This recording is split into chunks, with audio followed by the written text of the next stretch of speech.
உங்கள் எல்லாருக்கும் அன்பான வணக்கம். இன்றைய வீடியோவில் பீஃப் கறி ப்ரெஷர் குக்கரில் ஜஸ்ட் 30-40 நிமிஷத்தில் எப்படி செஞ்சு முடிக்கலாம் அப்படின்னு சொல்லிட்டு நான் உங்களுக்கு சொல்லித்தரப்பேன். இந்த ப்ரெஷர் குக்கரில் போட்டு அந்த பீஃப் கறியை செய்கிறதுனால ரொம்ப சாஃப்டாகவே அவிஞ்சிருக்கும். ஜஸ்ட் 30-40 நிமிஷத்தில் இந்த பீஃப் கறி ரெடி ஆகிடும். வீடியோக்குள்ளே போகிறதுக்கு முன்னாடி என்னோடய சேனலை சப்ஸ்கிரைப் பண்ணாதவங்க ப்ளீஸ் சப்ஸ்கிரைப் பண்ணி பெல் ஐக்கனை கிளிக் பண்ணி வச்சுக்கோங்க. ஸோ நான் போடக்கூடிய வீடியோ உங்களுக்கு நோட்டிஃபிகேஷனில் வந்து சேரும். இப்போ வாங்க வீடியோக்குள்ளே போகலாம். இந்த பீஃப் கறியை செய்கிறதுக்காக நான் ப்ரெஷர் குக்கர் அடுப்பில் வச்சு ப்ரெஷர் குக்கர் சூடாகினதும் 3 டேபிள் ஸ்பூன் அளவுக்கு நான் குக்கிங் ஆயில் விட்டுக்கிறேன். இந்த ஆயில் நல்லா சூடாகி வந்ததும் 1/2 டீஸ்பூன் வெந்தயம், 1/2 டீஸ்பூன் கடுகு, இது கூடவே ஒரு பெரிய ஆனியன் நான் நல்லா சின்ன சாப் பண்ணி வச்சுருக்கேன். இந்த ஆனியனையும் போட்டு இதை கொஞ்சம் வதக்கி விடுங்க. இந்த ஆனியன் கொஞ்சம் வதங்கியதும் இது கூட ஜிஞ்சர் கார்லிக் பேஸ்ட் போட்டுக்கலாம். நான் இந்த ஜிஞ்சர் கார்லிக் பேஸ்ட்டை மஞ்சள் கொஞ்சம் உப்பு கொஞ்சம் போட்டு ஜிஞ்சர் கார்லிக் எல்லாம் போட்டு கிரைண்டரில் போட்டு அரைச்சி நான் ஃப்ரிட்ஜில் ஸ்டோர் பண்ணி வச்சுருக்கேன்.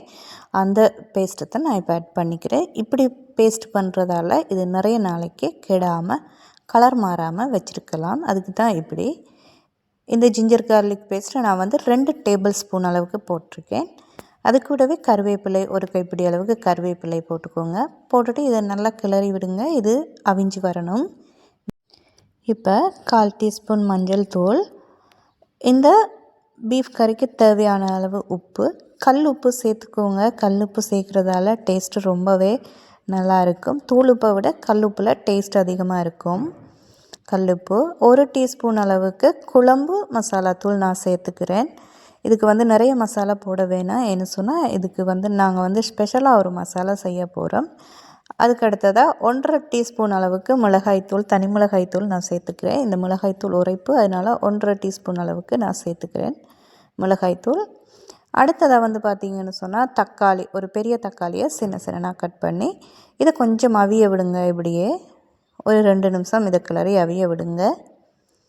இது அவிஞ்சு வரும்போது இப்போ நான் ஒரு 2 டேபிள் ஸ்பூன் அளவுக்கு சோயா சாஸ் விட்டுக்கிறேன். சோயா சாஸ் விடுறதெல்லாம் டேஸ்ட்டும் நல்லாயிருக்கும். பார்த்திங்கன்னு சொன்னால் கலரும் நல்ல ஒரு கலர் கொடுக்கும். இந்த பீஃப் கறிக்கு சோயா சாஸையும் போட்டு இது நல்லா அவிஞ்சிருச்சு. பார்த்திங்கன்னா உங்களுக்கு தெரிஞ்சது நல்லா மெஷ் ஆகி இருக்குது. இந்த பதம் வந்ததும் இப்போ நான் 500 கிராம் அளவுக்கு பீஃப் எடுத்து சின்ன கட் பண்ணி வச்சுருக்கிறேன். 500 கிராம் அளவு பீஃபை இதில் ஆட் பண்ணிக்கோங்க. இப்போ ஆட் பண்ணிவிட்டு இதை நல்லா மிக்ஸ் பண்ணி விட்டுங்க. தண்ணி ஒன்றும் ஊற்றக்கூடாது. தண்ணி ஊற்றாமல் இப்போதைக்கு இதை ஒரு 2 நிமிஷம் மிக்ஸ் பண்ணி விடுங்க. மிக்ஸ் பண்ணிவிட்டு இப்போ ஒரு நெல்லிக்காய் அளவுக்கு புளி எடுத்துருக்கிறேன்னா இந்த புளியை கரைச்சி இந்த புளி கரைச்சலையும் ஊற்றிக்கோங்க. புளி கரைசல் ஊற்றிட்டு இதை நல்லா கிண்டி இது ஒரு மூடி போட்டு ஒரு 2-3 நிமிஷம் அவிய விடுங்க. தண்ணி ஒன்றும் ஊற்றாமல் இது ஒரு 2 நிமிஷம் 3 நிமிஷம் இப்படியே அவியணும். இந்த புளி கரைசலில் இப்போ 2-3 நிமிஷம் ஆன பிறகு திரும்ப இதை ஓப்பன் பண்ணி நல்லா கிண்டி விட்டுட்டு இப்போ இதுக்கு நாங்கள் தேவையான அளவு தண்ணி ஊற்றிக்கணும். பீஃப் கொஞ்சம் தண்ணி தேவைப்படும் கூடவே.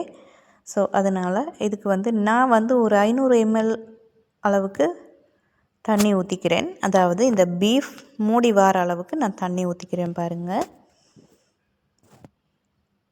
ஏன்னு சொன்னால் பீஃப் அவியறதுக்கு எங்களுக்கு நிறைய இது வேணும். ப்ரெஷர் குக்கரில் வைக்கிறனால தண்ணி தேவைப்படாதுன்னு இல்லை. ஏன்னு சொன்னால் ப்ரெஷர் குக்கர் திறந்தும் நாங்கள் இது கொஞ்சம் நேரம் அவிய விடணும். ஸோ அதனால் இந்த அளவுக்கு பீஃப் மூடி வார அளவுக்கு தண்ணி விட்டுக்கோங்க.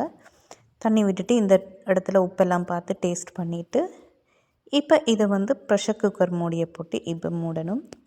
ப்ரெஷர் குக்கர் மூடி போட்டு விசில் வைங்க. விசிலை போட்டு மூடி விட்டுட்டு இதை அவிய விடுங்க. இப்போ பார்த்திங்கன்னு சொன்னால் இது ஒரு 6 விசில் வரணும். 6 விசில் வரைக்கும் இதை நல்லா அவியட்டும் விடுங்க.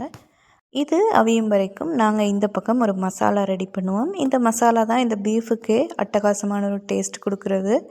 இதுக்கு ஒரு தேக்கரண்டி பெருஞ்சீரகம், ஒரு தேக்கரண்டி சின்ன சீரகம், 6 கிராம்பு, 6 ஏலக்காய், 2 துண்டு 3 துண்டு பட்டை, ஒரு கைப்பிடி அளவுக்கு கறிவேப்பிலை, மிளகு ஒரு மேசைக்கரண்டி.